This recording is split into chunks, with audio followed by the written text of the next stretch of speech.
Hey family, welcome. Today I am doing my 10 and maybe a few honorable mention favorite niche fragrances to wear to the office. That sound like something you want to listen to? Please stick around and welcome. My story is I'm reducing a very large collection down to 300 fragrances under the direction of Spirit, who a year ago told me I need to do this on social media. I am currently, in other episodes, doing declutters by note. I also love fragrances in general, and that's why every now and then I go off on these tangents and I do things like this because these are some of the best fragrances ever. I'm going to start with my honorable mention. I know I'm backwards, but I am. This is Diptyque's Eau Paupières.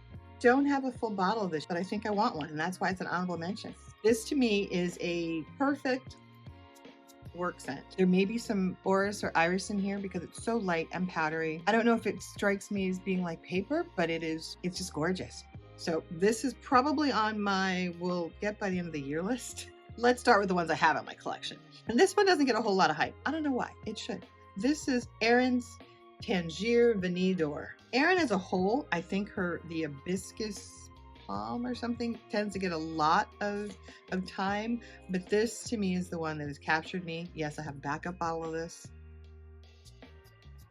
Oh yeah, see, it came right across. It starts out, there's some bergamot in here, makes it fresh, and then it immediately goes into its flower note, but it's also sweet at the same time because of the vanilla. The vanilla's in the mid. You guys did. And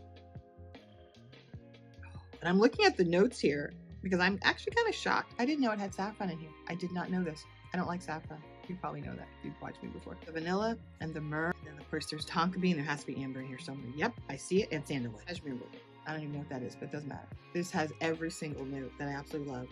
And you can't probably tell because of how the camera is, but there's a little bit of a dent. Do you guys have this one? I don't have the others. That's what makes it so interesting. Algeciras Grand Palais, Master Perfumer, Dominique Ropion. That's why I bought it. Turns out I actually love it.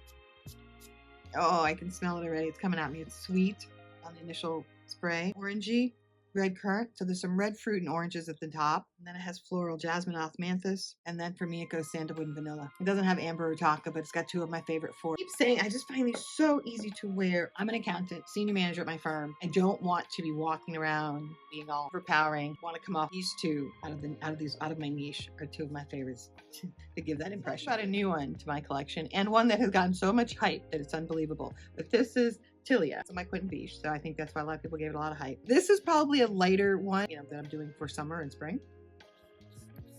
Oh yeah, right there off the top. You get those linden blossoms. You get some sweetness, and then you get a little orange blossom. And that to me, it's really what this is all about. That's why I say this is more spring, summer.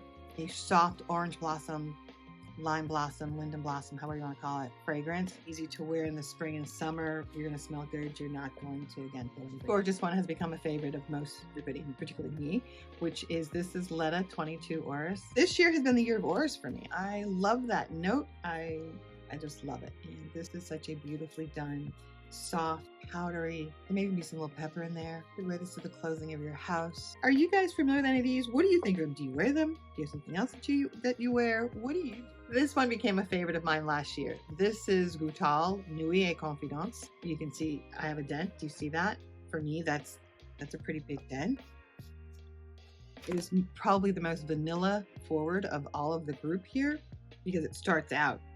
It grabs your attention. It's got some black pepper and bergamot. To me, that doesn't even last maybe a minute. It goes immediately into a vanilla, tonka bean, and then white musk. But I had to get rid of the ball. This drives me nuts. I love it. It adds such a flair to it. But it's really hard to store this puppy. So I just store it like that.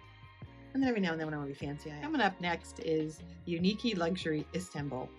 Got this in Istanbul several years ago. Became an immediate favorite because, of course, there's a note of orange blossom in here. But more than that, it is a light fragrance that doesn't require a lot of sprays. Right at the top, you get the orange blossom. You get some citrus, obviously. For me, it just holds its own. Like there's some floral, maybe there's some jasmine in here.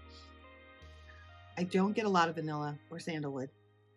To me, this is more of an orange blossom focused fragrance. This is what I like to wear in the spring. Bois 1920 Frumenti. Recent edition. I think I picked it up in March in Milan. Fell in love with it. Now, you guys have probably noticed that these are not my usual heavily fruited or heavily gourmand fragrances because I don't try to wear those to work every day. But wow, this is coming across. Coming across blackcurrant, rhubarb. Got a little tart, a hint of that Delina going on. Not a lot of rose. Is there rose in here? I get more of blackcurrant and grapefruit and bergamot, and then the violet and amber and vanilla and the musk. That's what I get out of this. Although there were so many other notes in here, it's amazing. I really should wear this now, right? Let's spray. Oh, and it's a light spray, so I'm not even saying anything about the fact that that was a sucky spray, but it's light, it's wide. Oh, that's gonna be beautiful. These last two are not gonna need a whole lot of talking about because you guys already know them. I'm sure most of you already love them. And the first one that is Dawn's Paris. You already know this is one of my hearts. I did not put in black tie, although that is another one of my hearts, because quite frankly, that's a little too heavy for me to be wearing to work. That's just a bit much. That's something I would take with me if I plan on going out after work and spraying myself then. To me, it's just a heavier scent. This one is the everyday, gentle hug, go to work. Oh, smell good. Yes, there's a Play-Doh component, and people have said that. And yeah, there absolutely is. I love the smell of Play-Doh. And there's pepper. I don't need to talk more about Dawn's Paris. You guys know. It's just a phenomenal fragrance. Okay. And the last one also needs no introduction or description because this is MFK's Gentle Fluidity Gold. This is a small bottle. This is the one I carry in my purse when I'm wearing it. Guys, when I tell you I have backups, I have backups. Not I have backups everything. Don't see that. That was a strong sprayer, but very directed, and I'm not a fan of directed sprays. This one, signature scent worthy. There's some sweetness here, but there is warmth. I don't even want to describe it. I just want to say that it's just beautiful. And so worth everything that everybody says about it. Me, Gentle Fluidity Gold, Dawn's Paris could be everyday scents. And I'm going to end on that note. Ooh, the Fermente makes me happy too. It's living in more of a green citrus space, which I don't mind. Oh, so many of these actually I think are 3-season fragrances. Maybe I will do one that are seasonally based. It's good for the office. You tell me, what would you like to see, if anything? Because I got to get back to decluttering.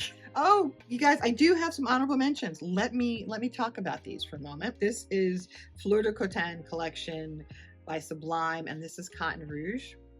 Not very talked about, maybe because they're not as out there as other fragrances.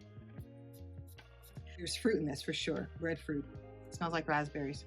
Could be strawberries. And then it's just a very light, summery spring, like you're wearing a white cotton t-shirt. I think what I like about this is just the whole cotton vibe that would be great spring, summer. Same house, same collection, Fleur de Coton collection, Coton d'Or by Sublime. I think this is just much more like it is cotton.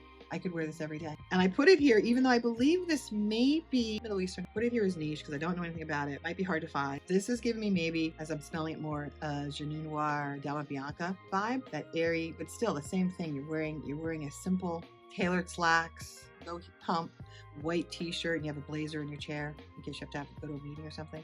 That's what this gives me. You smell clean and fresh. So guys, that's it. These are my more or less 10 niche fragrances that I think are perfect to wear to work. Let me know what your thoughts are. Let me know what you wear. Let me know if there's something else I could put out here for you in terms of, did you want them by season? Because I certainly have those as well. Although as you saw, I do tend to go for ones that are really signature worthy. I leave you with this. Thank you for being here. I'll see you in the next one, and cheers.